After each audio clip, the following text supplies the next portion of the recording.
Hello, welcome back সাগর ভাই SP online learning centre পক্ষ থেকে সবাইকে আবারও স্বাগতম। আজকে কুমিল্লা বোর্ড 2023-এর বোর্ড প্রশ্ন সমাধান করব। আমরা দেখতে পাচ্ছি একটি গ্রাফ চার্ট দেওয়া রয়েছে, যেখানে ও থেকে এম পর্যন্ত সমত্বরণে গিয়েছে, তারপর এম থেকে এন পর্যন্ত মন্দন ঘটেছে, তারপর এন থেকে ও পর্যন্ত সমবেগে গিয়েছে, তারপর ও থেকে আবার এক্স পর্যন্ত সমমন্দন সংঘটিত হয়েছে। তো এখন এই প্রশ্নে আমাদের ক নম্বর প্রশ্নটি ছিল সুষম ত্বরণ কাকে বলে। দেখুন, কোনো বস্তুর বেগ যদি নির্দিষ্ট দিকে সবসময় একই হারে বাড়তে থাকে, তাহলে সে ত্বরণকে সুষম ত্বরণ বলে। আমরা জানি ত্বরণ কাকে বলে, সময়ের সাথে বেগ বৃদ্ধির হারকে ত্বরণ বলে। তারপর বলা হচ্ছে যে বস্তুর সরণ তার গতিপথের উপর নির্ভর করে না, ব্যাখ্যা করো। আমরা জানি সরণ হচ্ছে কোনো কিছুর সরলৌকিক দূরত্ব, এবং দূরত্ব হচ্ছে আপনি যেই রাস্তা অবলম্বন করে আপনার নির্দিষ্ট দূরত্বে পৌঁছাবেন, সেটি হচ্ছে আপনার দূরত্ব। তো আমাদের প্রশ্নের উত্তরটি হচ্ছে যে নির্দিষ্ট সময়ে নির্দিষ্ট দিকে পারিপার্শ্বিকের সাপেক্ষে বস্তুর অবস্থানের পরিবর্তনকে সরণ বলে। সরণ হলো একটি ভেক্টর রাশি। আদি অবস্থান ও শেষ অবস্থানের মধ্যবর্তী সরলরৈখিক দূরত্বই হলো সরণ। অর্থাৎ বস্তু কোনো পথে আদি অবস্থান থেকে শেষ অবস্থানে পৌঁছালো, তার সাথে সরণের সম্পর্ক নেই। এজন্য সরণ বস্তুর গতিপথের উপর নির্ভর করে না। আমি জিনিসটা আপনাদেরকে যদি চিত্রের সাহায্যে অঙ্কন করে বুঝাই, দেখুন এই হচ্ছে ধরলাম একজন ব্যক্তি। তো এখন আমি এদিকে গিয়ে ঘুরে পেঁচিয়ে যদি আমার ধরলাম গন্তব্যস্থল এখানে, আমি এখানে আসলাম, ধরলাম এ থেকে বি পর্যন্ত, এটি হচ্ছে আমার দূরত্ব। আমি আঁকা বাঁকা পথে একবার এখানে একবার ওখানে গিয়ে আমার বি অবস্থানে পৌঁছালাম, কিন্তু সরণ হচ্ছে ডিরেক্টলি, অর্থাৎ সরলরৈখিক দূরত্ব।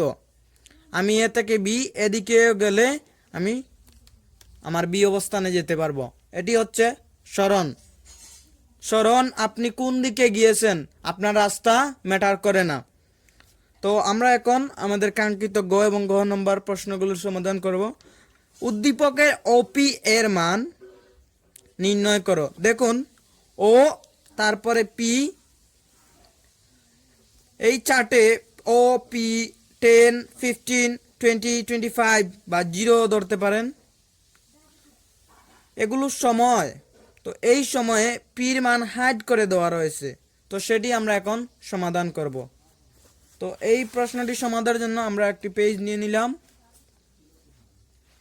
তো আপনারা প্রথমে এই উপরের দেওয়া চার্টটি অঙ্কন করবেন, তারপর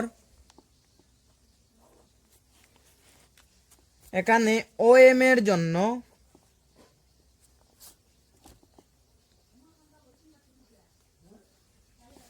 ও বিন্দুতে আদিবেগ,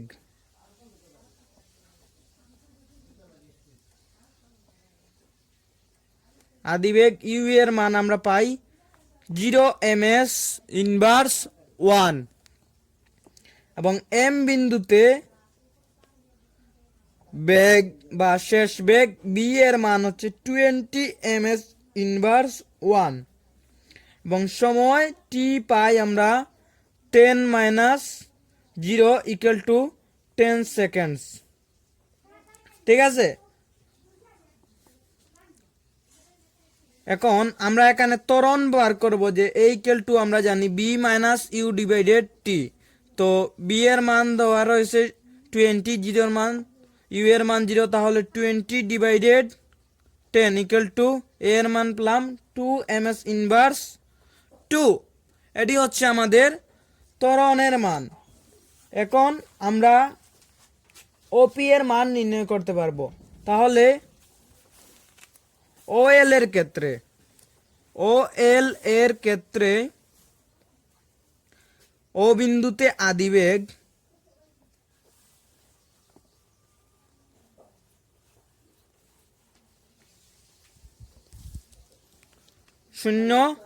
ms ইনভার্স 1 বা ইউ এর মান হচ্ছে 0 এবং এল বিন্দুতে বেগ হচ্ছে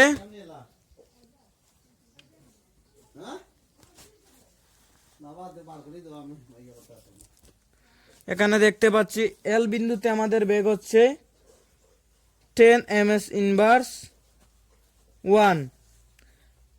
এখন t ইকুয়াল টু হোয়াট, এখন আমরা জানি a equal to b minus u divided t। তো t equal to b minus u divided a।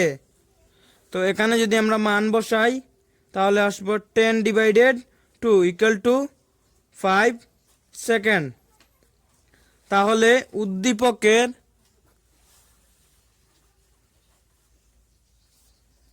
t এর মান হচ্ছে